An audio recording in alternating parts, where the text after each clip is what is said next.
സഹൃദയരെ, കലാസ്നേഹികൾ, വീണ്ടും ഒരു പൊന്നോണക്കാലം കൂടി. കൊറോണ കാലമാണെങ്കിലും മലയാളികൾക്ക് ഓണം പൊന്നോണം തന്നെ. എന്തുകൊണ്ടാണെന്നോ? ഓണത്തിനല്ലേ മലയാളികളുടെ പൊന്നു തമ്പുരാൻ മഹാബലി തിരുമനസ് നമ്മെ കാണാനെത്തുന്നത്. എന്താ ചോദിച്ചത്? മഹാബലി ആരാണെന്നോ? കൊള്ളാം, കേട്ടിട്ടില്ലേ ഈ പാട്ട്? മാവേലി നാടു വാണിടും കാലം, മനുഷ്യരെല്ലാരും ഒന്നുപോലെ, ആമോദത്തോടെ വസിക്കും കാലം, ആപത്തെങ്ങാർക്കുമൊട്ടില്ല താനും, കള്ളാവുമില്ല ചതിയുമില്ല, എല്ലോളമില്ല പൊളിവചനം. അതേ കൂട്ടുകാരെ, അങ്ങനെ ഒരു രാജാവ്, മഹാരാജാവ് നമുക്കുണ്ടായിരുന്നു. അങ്ങോട്ട് നോക്കൂ, ഒരു മഹാരാജാവിന്റെ എഴുന്നള്ളത്തല്ലേ അത്. അദ്ദേഹത്തെ കാണാൻ ആദരവോടെ നിൽക്കുന്ന നാട്ടുകാർ. എന്താ അവർ സംസാരിക്കുന്നത്? നമുക്ക് അങ്ങോട്ടൊന്ന് പോയാലോ? നോക്കൂ, നമ്മൾ എത്ര ഭാഗ്യം ചെയ്തവരാണ് അല്ലേ? അതെ അതെ, ബലി മഹാരാജാവിന്റെ പ്രജകൾ എന്നതിൽ പരം എന്ത് ഭാഗ്യമാണ് വേറെ വേണ്ടത്? അതേ കൂട്ടുകാരെ, ആ രാജ്യത്തെ പ്രജകൾ ആനന്ദ തുണ്ടിലരാണ്. കള്ളപ്പറയും ചെറുനാഴിയുമില്ലാത്ത, കള്ളത്തരങ്ങൾ ഒട്ടുമില്ലാത്ത ഒരു രാജ്യത്ത് നീതിമാനായ ഒരു രാജാവിന്റെ കീഴിൽ കഴിയുന്നതിൽ പരം എന്തൊരാനന്ദമാണ് വേറെ വേണ്ടത്? ആനന്ദത്തോടവർ ആടിയിടുന്നു, ആമോദത്തോടവർ പാടിയിടുന്നു, മാവേലി തമ്പൂരാൻ വാഴുന്ന നാടിത്, ആഘോഷിക്കാം നമുക്ക് ആഘോഷിക്കാം, ആനന്ദിക്കാം നമുക്ക് ആനന്ദിക്കാം. ആ സന്തോഷത്തിന്റെ അലലുകൾ അവിടെയും എത്തി. എവിടെ? അങ്ങ് ദൈവലോകത്ത്. ദേവേന്ദ്രൻ ഞെട്ടിവിറച്ചു. എന്താ, ഭൂമിയിലെ ജനങ്ങൾക്ക് ഇത്ര സന്തോഷമോ? ആരാണ് ഇവർക്ക് ഇത്ര സന്തോഷം നൽകിയത്? ബലി മഹാരാജാവ്. അതെ, അദ്ദേഹത്തിന്റെ നോട്ടം എന്റെ പദവിയിലാണല്ലോ, ഇന്ദ്രപദവി. ഇല്ല, അനുവദിക്കില്ല. ഈ ഇന്ദ്രസ്ഥാനം, ദേവേന്ദ്രസ്ഥാനം എന്റേത് മാത്രമാണ്. അത് ആരും എടുക്കാൻ അനുവദിക്കില്ല ഞാൻ. ദേവന്മാരെ, വരൂ, നമുക്ക് മഹാവിഷ്ണുവിനെ അഭയം പ്രാപിക്കാം. അദ്ദേഹത്തിനല്ലാതെ മറ്റാർക്കും നമ്മെ ഈ ആപത്തിൽ നിന്ന് കരകയറ്റാനാവില്ല.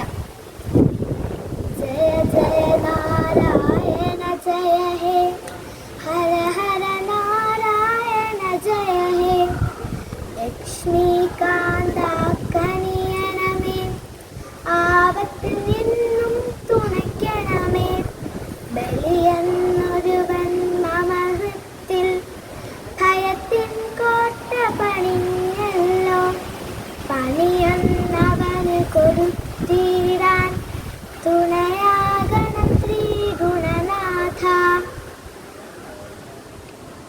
കാര്യം അറിഞ്ഞപ്പോൾ മഹാവിഷ്ണു ചോദിച്ചു, അത് വേണോ? ബലി മഹാരാജാവ് തന്റെ പ്രജകളുടെ ഏറ്റവും പ്രിയപ്പെട്ട രാജാവാണ്. അദ്ദേഹത്തിന് ഒരു ആപത്ത് വരുത്തണോ? പക്ഷേ ദേവേന്ദ്രൻ പിന്മാറാൻ ഒരുക്കമല്ലായിരുന്നു. ഒടുവിൽ അസൂയാലുക്കളായ ദേവേന്ദ്രന്റെയും ദേവന്മാരുടെയും നിർബന്ധത്തിന് മഹാവിഷ്ണുവിന് വഴങ്ങേണ്ടി വന്നു. അങ്ങനെ തന്റെ 5ാമത്തെ അവതാരം, വാമനാവതാരം പൂണ്ട് ഭൂമിയിലേക്ക് ഇറങ്ങി. വിശ്വജിത്ത് യാഗത്തിന്റെ അവസാന ഘട്ടത്തിലായിരുന്നു മഹാബലി. അപ്പോഴാണ് ഉയരം കുറഞ്ഞ ഒരു ബ്രാഹ്മണ ബാലൻ അവിടേക്ക് എത്തിയത്.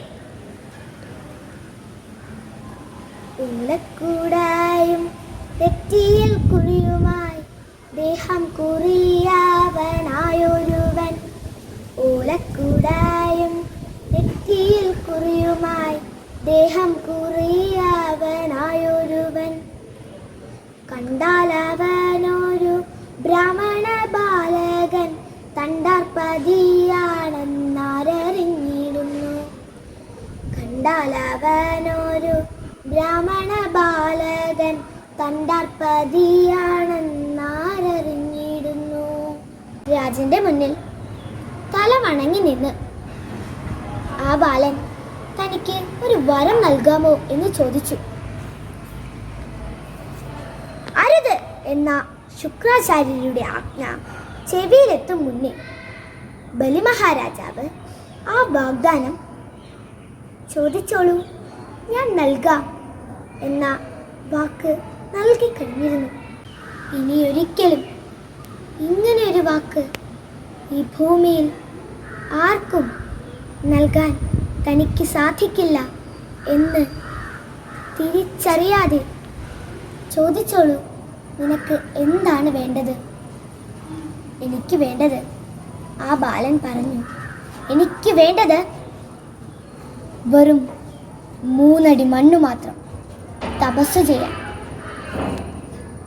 മഹാരാജാവായ ഞാൻ ബ്രാഹ്മണ ബാലനായ നിനക്ക് 3 അടി മണ്ണ് നൽകാമെന്ന് വാഗ്ദാനം ചെയ്യുന്നു.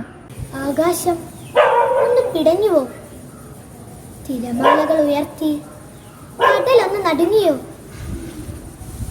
കാറ്റ് വീശാൻ മറന്ന് ഒരു നിമിഷം ഒന്ന് നിന്നുവോ?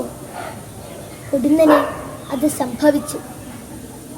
ആർത്തു വീശുന്ന മാരുതൻ പോലും വീർപ്പടക്കി നിന്നുപോയി തെല്ല. ചെറിയവനായിരുന്നവൻ വേഗം വലിയവനായി വാനവും താണ്ടി.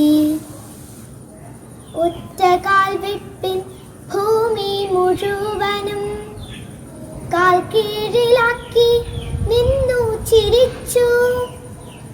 അടുത്ത കാലാകാശ ഗോപുരത്തിൻ മുകൾ ഇനിയൊരടി വയ്ക്കാൻ ഇടമില്ലെവിടെയും. 2 അടി വെച്ചു. ഇനി 3ാമത്തെ അടി ഞാൻ എവിടെയാണ് വെക്കേണ്ടത്? പറഞ്ഞാലും മഹാരാജാവേ. വാമനന്റെ പൊട്ടിച്ചിരി ദിഗന്ധങ്ങളിൽ അലയടിച്ചു. ആകാശത്ത് സാക്ഷി നിർത്തി, വിറകൊള്ളുന്ന ഭൂമിദേവിയെ സാക്ഷി നിർത്തി, ഹൃദയമൊരുകി വിലപിക്കുന്ന തൻ്റെ ഏറ്റവും പ്രിയപ്പെട്ട പ്രജകളെ സാക്ഷി നിർത്തി ബലിമഹാരാജാവ് വാമനനെ ചവിട്ടാനായി തൻ്റെ ശിരസിനെ താഴ്ത്തിക്കൊടുത്തു. അവസാനമായി എന്തെങ്കിലും? വാമനന്റെ ആ ചോദ്യം. ഉണ്ട്, തീർച്ചയായും ഉണ്ട്. ഞാൻ എന്നെ സ്നേഹിച്ച എൻ്റെ പ്രജകളെ എനിക്ക് ഇനിയും കാണണം. ചിങ്ങമാസത്തിലെ തിരുവോണനാൾ അവർ എനിക്കായി കാത്തിരിക്കും. ആഗ്രഹം സാധിക്കട്ടെ. അടുത്ത നിമിഷം വാമനന്റെ വലതുകാൽ മഹാബലി തമ്പുരാന്റെ തിരുനെറ്റിയിൽ പതിഞ്ഞു. അധിശത്വവാഴ്ചതൻ അധികാര കേന്ദ്രങ്ങൾ ആർത്തിയിറക്കി അലീവിന്റെ നാഥനെ പാതാള ലോകത്തേക്കാഴ്ന്നിറങ്ങിപ്പോയിട്ടും ആ ശിരസ്സല്ലോ ഉയർന്നിരിപ്പൂ. ഇന്നും ആ ശിരസ്സല്ലോ ഉയർന്നിരിപ്പൂ. അതേ കൂട്ടുകാരി, മഹാബലിയെ തലയിൽ ചവിട്ടി പാതാളത്തിലേക്ക് അയച്ച വാമന ജയന്തിയല്ല. ചവിട്ടിത്താഴ്ത്തിയാലും തൻ്റെ പ്രിയ പ്രജകളെ കാണാൻ തിരിച്ചു വരുന്ന മഹാബലിയുടെ വരവാണ് മലയാളിയുടെ ഓണം. ഏവർക്കും എൻ്റെ പൊന്നിൻ തിരുവോണാശംസകൾ. നന്ദി, നമസ്കാരം.